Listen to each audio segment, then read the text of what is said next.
My first memorable experience with racism was when the desegregation of the Malvern School District took place, and I was to leave the Woodfield Road School and go to the Linder Place School in the white community.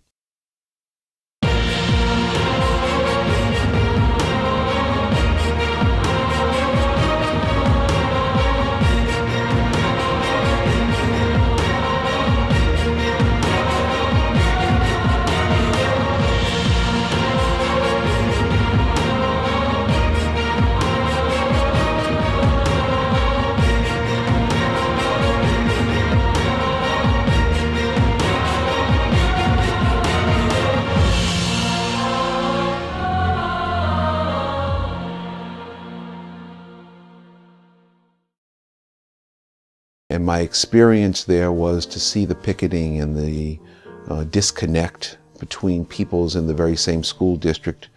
The white people did not want the black kids coming over to the Linder Place and Davidson Avenue School. That Linder Place School is now referred to as the Downing School in the Malvern School District.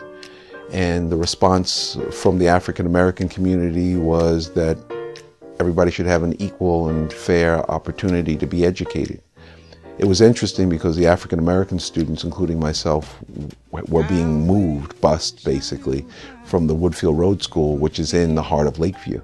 And as we were going to Linder Place, I remembered distinctly the conflict which existed over that. And my understanding of what racism was at that time was that of an elementary school student, not quite understanding it fully. But I remember what my mom told me, which became my first interview with the papers, was she told me that when you go over there, make sure that you go straight to school and don't walk on anybody's lawn anyhow, because they don't want you over there. The racial and economics, I mean, they are not necessarily separate and apart. Economics has and continues to play a role in maintaining a lower class. And unfortunately, those who have been in that economic lower class have been persons of color, largely because of the insidious system that we built our country on, which was slavery, and the diminution of the human spirit by persons who came here in forced labor. That economic system is one that is consistent with trying to build capitalism at the expense of others, not as a result of other people chiming in and trying to have their opportunity to gain. It's at the expense of others. And we know that because the system that we brought to this country, which was the most vicious aspect of human bondage that we've seen in the world. We're talking about one where you really could not, as based on legislation, earn your freedom based on what was going on in the laws.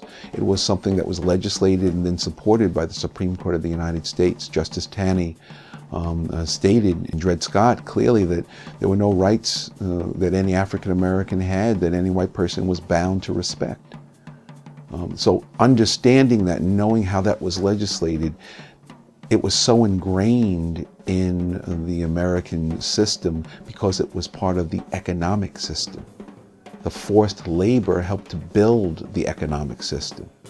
And therefore, when that was challenged, it wasn't really about the freedom of blacks or whites when the Civil War was fought. It was an economic issue that came about, and the freeing of the slaves was a politically expedient process that allowed for damage to be done to the opposing side. President Lincoln says it himself. He says in a report to the New York Tribune that if I could end this war by ending slavery, I would do that. If I could end this war by allowing slavery to continue, I would do that.